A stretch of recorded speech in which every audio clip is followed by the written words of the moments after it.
আমাদের আজকের প্রোগ্রামের আসলে মেইন উদ্দেশ্য, আমরা বাংলাদেশে লাস্ট 8 বছর ধরে কাজ করি। তো সেখান থেকেই আমরা ক্ষুদ্র ব্যবসায়ীদেরকে, স্পেশালি মহিলাদের সাথে একসাথে কাজ করে তাদের বিজনেসটাকে আরো আসলে আগায় নিয়ে যাওয়ার জন্য চেষ্টা করি। তো সেটারই যাত্রা ধরে আমরা আজকে ইউকেতে এটা অ্যারেঞ্জ করেছি। এখানেও আমরা অনেক পেজকে দেখলাম, অনেক অনলাইন ক্ষুদ্র ব্যবসায়ীদেরকে দেখলাম যে যারা আসলে এক ছাদের নিচে আসার জন্য অনেক আগ্রহী। এটাই আমাদের মূল উদ্দেশ্য।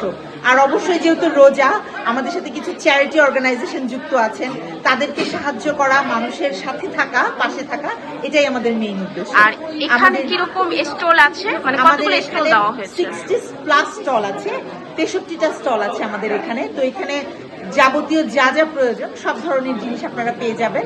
আপনাদের নিত্য প্রয়োজনীয় জামা কাপড়, জুয়েলারি থেকে শুরু করে বাসার সামগ্রী, খাবার দাবার সবকিছু আছে।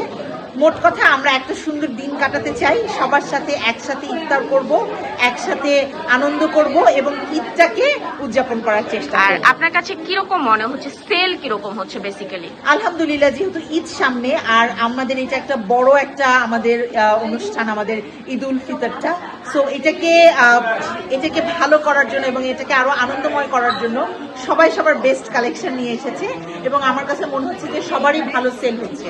আজকে আমরা এসেছি প্ল্যানিং বাই শেখস আয়োজিত রামাদান ফেয়ার এক্সিবিশনে। আর এখানে আমার স্টল আছে শাহনাজ ওয়ার্ড্রপ।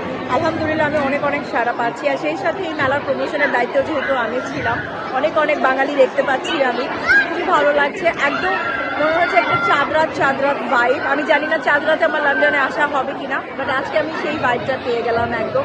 নিজেও আমি অনেক কেনাকাটা করেছি, খাওয়া দাওয়া করেছি।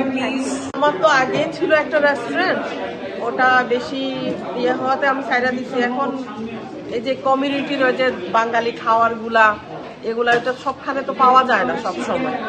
এই যে এখানে আসলাম, আমি বিভিন্ন স্টলে ইয়ে করি, সবাই পছন্দ করে বাঙালি খাওয়ার, এই জন্যই আমি আসি এখানে।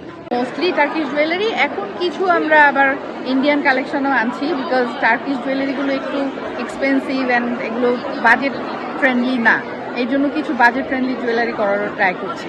আমরা কিরকম সারা পাচ্ছি? আমরা সকাল থেকে বলছিলাম প্রত্যেকটা এক্সিবিটরকে কুপন কালেক্ট করার জন্য। whoever missed out the coupon please come forward. ভালো লাগছে এখানে অনেক নারী উদ্যোক্তা, অনেক নারী এন্টারপ্রেনার, তো ওমেন এন্টারপ্রেনার, তাদেরকে দেখে মানে খুবই ভালো লাগছে, অনেক বাঙালি একসাথে। আপনি কি ফিল করতেছেন যে বাংলাদেশ? অবশ্যই এখানে আমি এই এরিয়াতে প্রচুর Bangali, so it feels like home. Thank you very much. ভালো লাগছে আজকের এই মেলাতে এসে নিয়ে। মেহেরিনাপুর এটা জবরদস্ত একটা মেলা করেছে এবং অনেক শপিং করেছি, সবাই এনজয় করছে, অনেক ক্রাউড হয়েছে এবং আশা করছি সবাই খুব হ্যাপি। স্টল ওনার থেকে শুরু করে বায়ার্স সবাই হ্যাপি। আপনি কি আপনার ফ্যামিলির সাথে এসেছেন নাকি একা এসেছেন? আমি আমার ফ্যামিলি ফ্রেন্ডস সবার সাথে এসেছি। প্ল্যানিং বাই শেখ, এবং এখানে একই ছাদের নিচে আপনি 7টি স্টোর পাচ্ছেন। ওখানে কাপড়, জুয়েলারি সব কিছু শুরু করে সবকিছু আপনি এখানে হচ্ছে স্টল নাম্বার কত? আমি স্টলে বের আসছি। আমাদের জায়গায় যেতে হয় শপিং করার জন্য। 60 স্টলে আমরা এখানে আছি, সেখানে ধারণ করা এটা আমাদের জুয়েলারি হয়ে আসছে আজকে ঈদ মেলাতে। কিছু মহিলা আমাকে ইনভাইট করেছে। এখানে এত বড় মেলা, সবাই আমরা আসছি বন্ধু বান্ধবের সাথে। এরকম একটা আয়োজন করা হয়েছে, খুব সুন্দর আয়োজন। সবাই আমরা আনন্দে করে শপিং করতেছি ঈদের জন্য, খুব ভালো লাগছে। কিশোরী আপনি সবাইকে কি বলবেন আসার জন্য নাকি?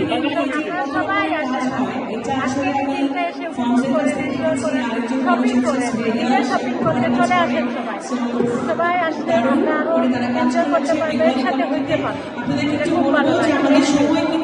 আমরা না যখন একা কোনো কিছু করি তখন কিন্তু আমাদের কিন্তু সফলতা খুব আস্তে আস্তে আসে। যখন আমরা সবাই মিলে করি তখন সেই কাজ কিন্তু খুব সহজে হয়ে যায়। এই যে বিদেশের মাটিতে আমরা কোনো ইভেন্ট করি, খুব কষ্ট হয় যখন আমরা একলা আয়োজন করি। গত বছর থেকে শুরু করে স্পেশালি এই বছর বলবো যে আমরা সকলে মিলে একসাথে যে আয়োজন করছি টিমওয়ার্কের মাধ্যমে, এই কাজগুলো কিন্তু অনেক কিছু সহজ করে দেয়। তাই সকলের কাছে আহ্বান, বাঙালি বা ভিন দেশে যারা শুনছেন, বাংলা যারা বুঝেন, কলকাতার মানুষ যারা আছে, তারা হয় কি যে আমাদের বাংলাদেশের ইভেন্টে খুব একটা আসেন না। তা আপনাদেরকেও বলছে আপনারা আসবেন, বাংলাদেশের বাঙালিদের কোনো আয়োজনের পাশে থাকবেন, এই আশাটাই করছি।